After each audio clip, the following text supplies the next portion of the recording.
God knew that you're for me. Oh, it was written in the stars, the moon and the seas.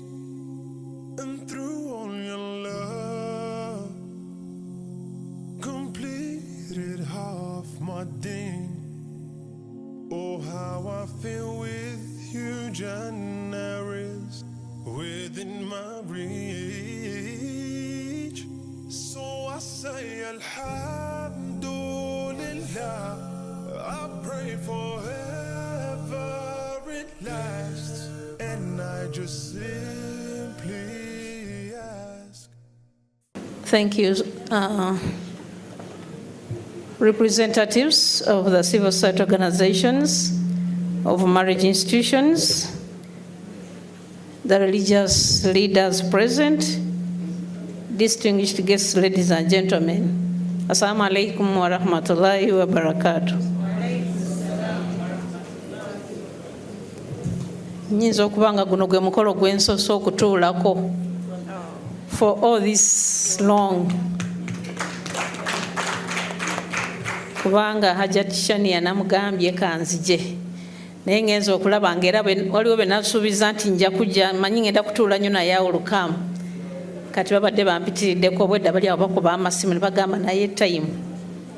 So naye engeri gye namugambye nti nkuwadde obudde mbadde sirina kyakukola nga nina okukigumiikiriza, but thank you so much and I will say congratulations.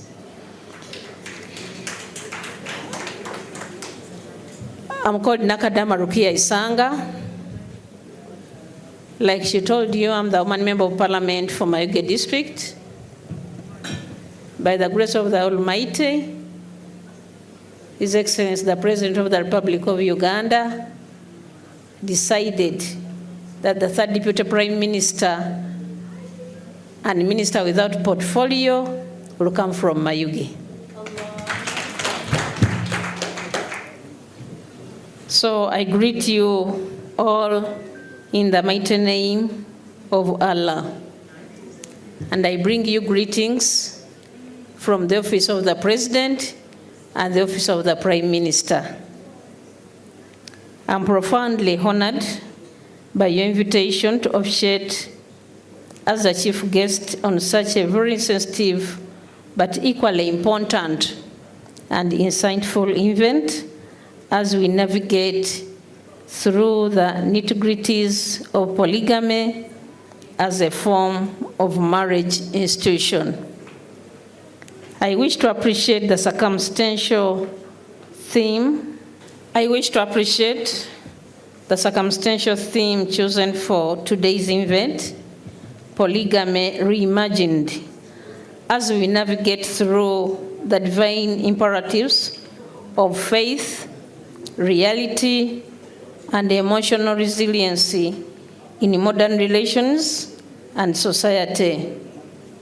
You will indeed also appreciate that our modern society today tends to confuse the realities of this marriage institution, polygamy, with some religious doctrines and the so-called modernity.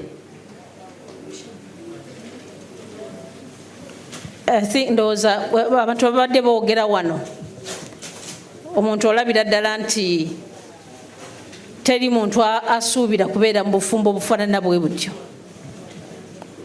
Therefore, the Polygamy Dialogue 2024 is so timely.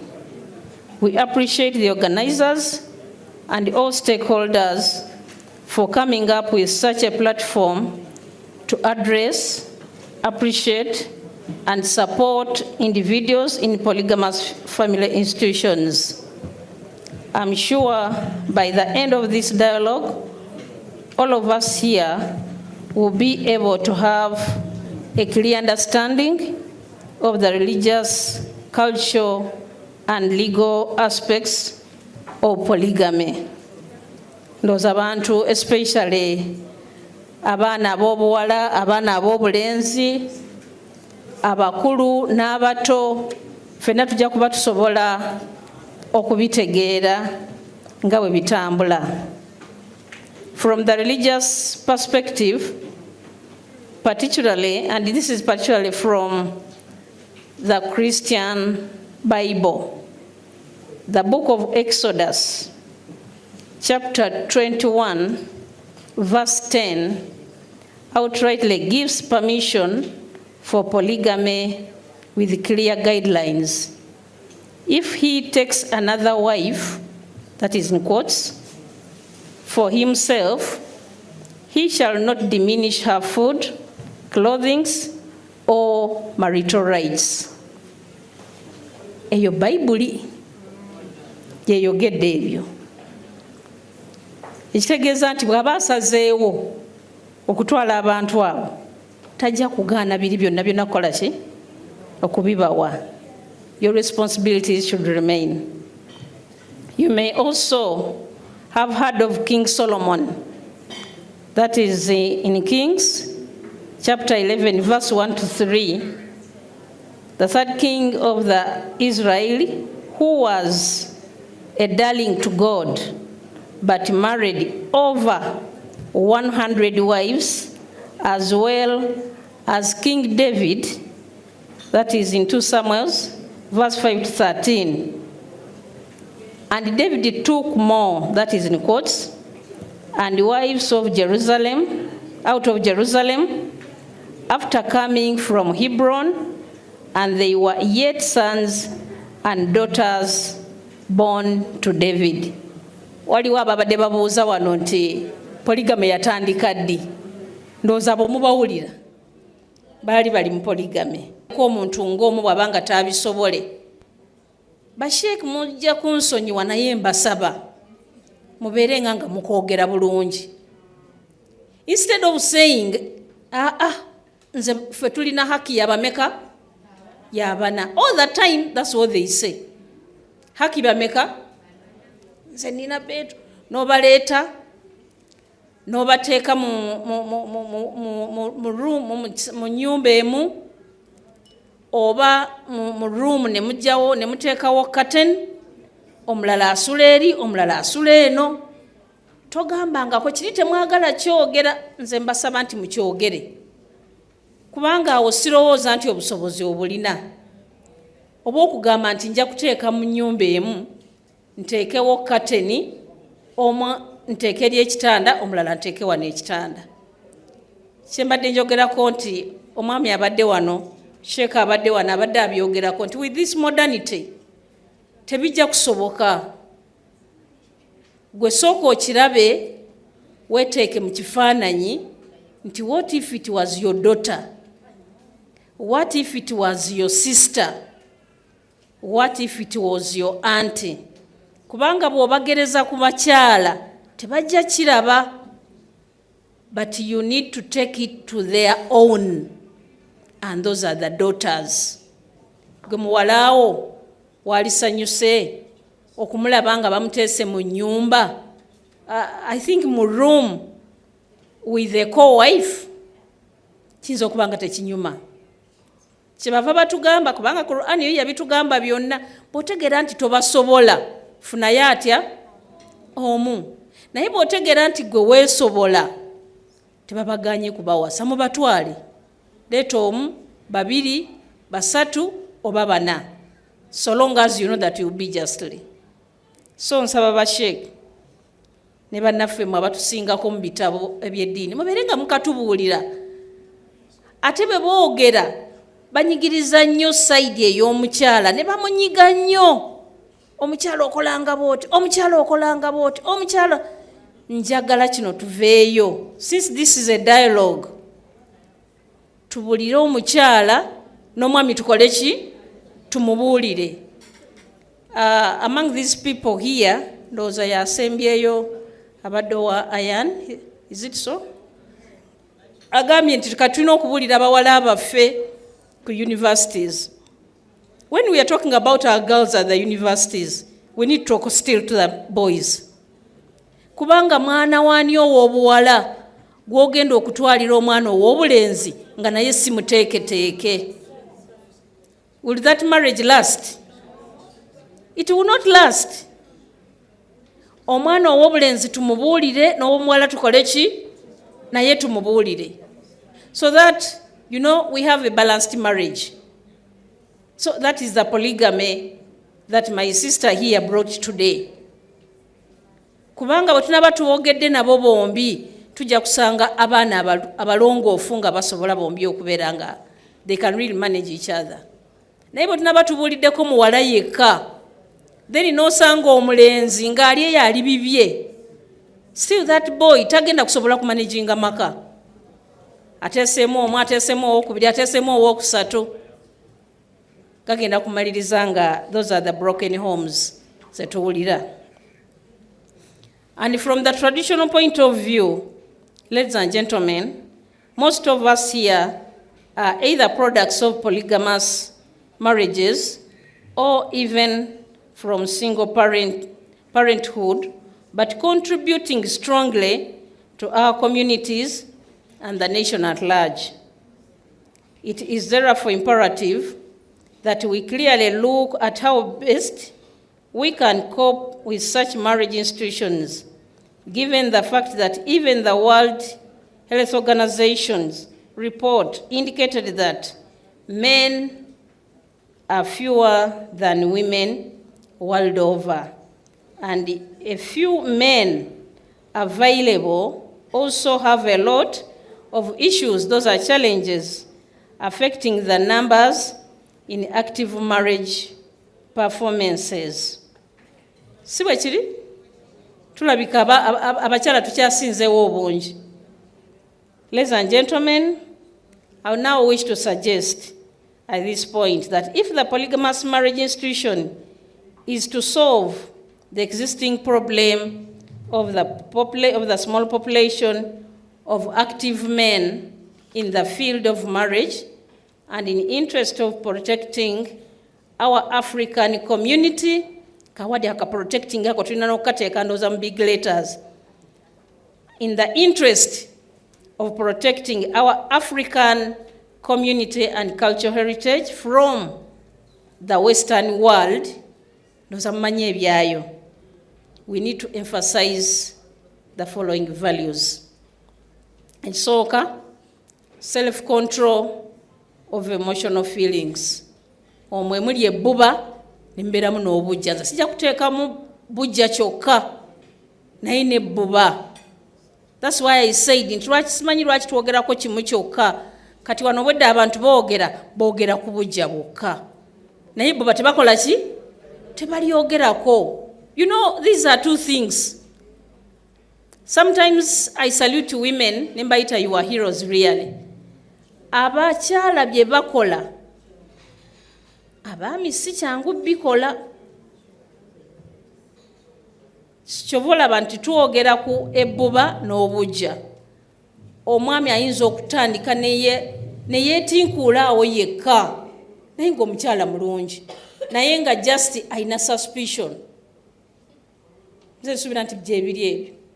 Just suspicion. N'agamba n'okugamba ngenda nakuwasa omukyala omulala. N'agenda n'amuwasa. Out of what? Eryo si lye bayita ebbuba.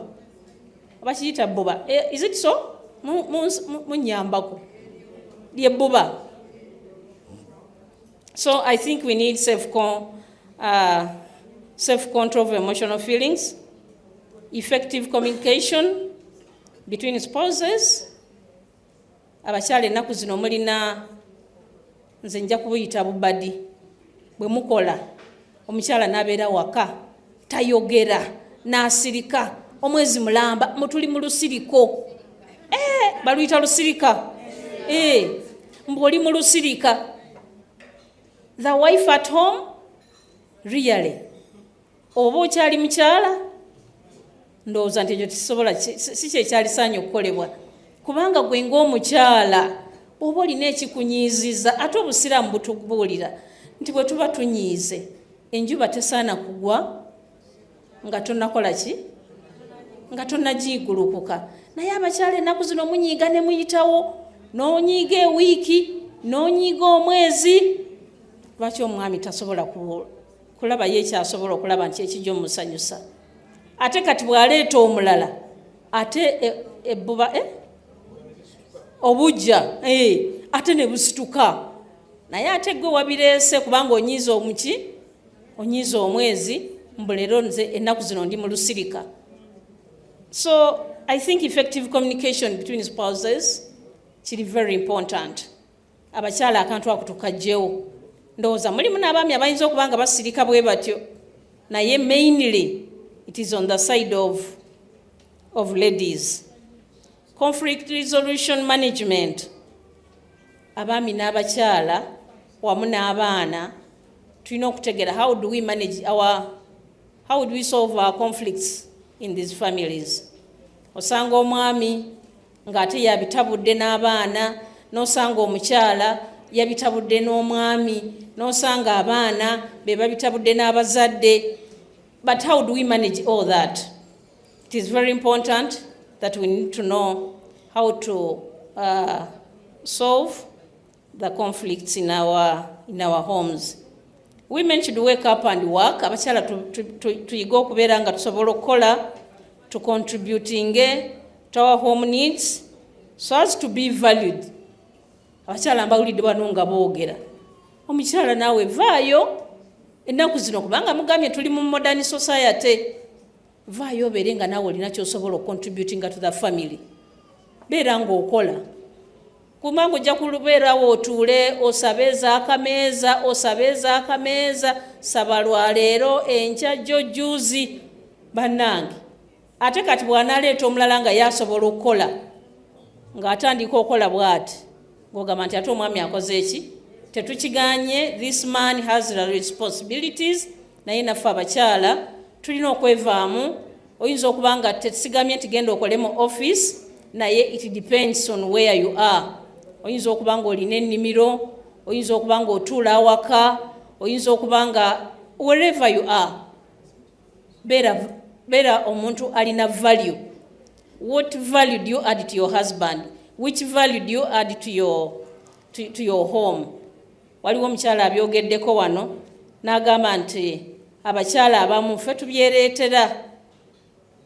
Oli aleesa omukyala eyayogedde that side tujja kusonyiwa okubeera nga tumulifaringako nnyo. Abadde that corner weda situnulayo simutegedde. Naye nga agamba nti oli yeemulisa n'akola bino n'akola biri. Bw'aba yeemulisizza gw'okozeewo ki naawe okwemulisa. Naawe funayo ekikyo ekikola ki ekikumulisa so that you are relevant in somebody's home. Tobeerawo bubeezi ogambe nti nange kaninde bwe baliko era ne bagira bwe bati ate nange ndyoke no. You need to be relevant. Era waliwo ndowooza akyogeddeko wano n'agamba nti tegeerako nti nange which angle esobola okwa-attracting my husband to myself. Abeere nga bw'agenda n'atambula eyo yonna agamba nina okuddayo. Bw'agenda n'aleeta bali abalala agamba naye ninayo oli. So you need to be relevant to your home, to your husband and to your children. We need to, I'm humble appealing to our husbands to balance up the boat. Abaami tutera okubeera nga balancing etulema. Boat n'ogibeeramu naye ng'ekola ki? Ng'eyuuga. Abaami tugezeeko ekintu ekitubeere nga tukisaamu tukiteekako ebirowoozo tubeere nga really we can balance up the boat properly. Njagala nga sinagenda conclusion ogamba nti waliwo ennaku zino ebintu ebitakyatambula. For example, okubeera nti even if you are somebody's friend, omwami n'agamba omukyala nti jangu omperekereko. Twebaza Haja abazadde ne Hajati nti that time bali basobola okukwata ku munne ku mukono n'amuwerekera ne bagenda ne baleeta mujjawe. It is not common now. I have not seen it. But in the past, it used to be there. Nga bagenda ndaba Haji mubalabye ne mama Hajati mumulabye nga bagamba nti namuwerekerako.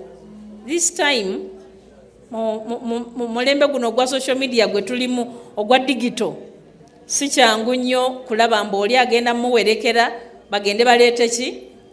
Baleete mujjawe. Si byangu. Naye of course nze sibagaana abalina obugumiikiriza okubeera nti basobola okikola tubeebaza, alhamdulillah, Katonda bawemu ekisinga obulungi. Naye of course bwe kiba kigaanye ku ekyo ndowooza omwami tegeera, how do you manage your wife if you are getting another person? How do you manage that situation? Omuntu obeere nga tomukosezza nnyo, musigale nga mukyali in harmony. As I conclude, ladies and gentlemen, I once again thank the organizers of this dialogue for thinking deeper into such silent issues that affect our daily general life, though may seem to be neglected by many organizations. All of us are products of marriage in whatever form it may be, and such may shape our lives and performances at work if not guided properly. Bino ebintu byonna bye twogerako wano oluusi tusituka nabyo ne tubitwala ne gye tukola. Si bwe kiri?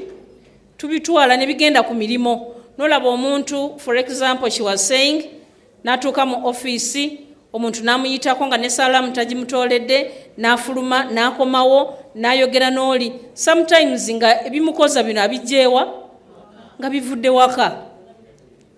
N'atambula abantu mubalabye beekoonye, emmotoka zibakoonye, ne bamuhuutingira nga tawulira. Naye nga it's because eka waliyo ebitateredde.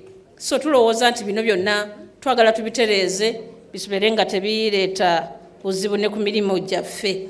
Njagala kuleeta kano mbadde nkaleseeyo nti obusiraamu mbwebaza olw'ensonga nti ffe tukkiriza nti people can marry 1, 2, 3, 4 bwe baba basobodde.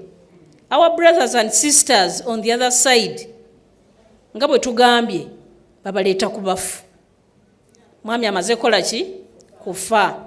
Such a family nga bwe ngamye twagala to protecting our cultures. Abaana abo tebagenda kwagala n'emirembe n'emirembe. Kubanga tebeemanyi. Omwana yagamba afa, abaana twabalabira ku lumbe lwa taata. Mbu baganda baffe, abayita ba mbu. Mbu baganda baffe. Ffe twabalabaawo nga babaleese. They will never own them. So ndowooza ng'obusiraamu, I think kirungi nnyo nti ekyo kyo kiri gazetted nti abantu basobola okuvaayo ne baleeta obufumbo obufaanana bwe butyo ate ne bubeera nga busobola okuleeta unity in the families. Kati bannaffe bali tebannakikkiriza naye ng'ate they are also polygamous. Kitono nnyo okusanga omuntu ng'alina omukyala atya nga omukyala ali omu era ogenda okulaba ng'alinayo mistress ebbali be baleeta abaana nga taata amaze kola ki? Nga amaze kufa. I wish to thank all of you for turning up in big numbers and of course staying up to this time and for your active participation in this dialogue. It is my hope that you will not go back home in the same way you came. I wish you a very nice weekend as you go back to manage your spouses and your homes in general. I thank you for God and my country.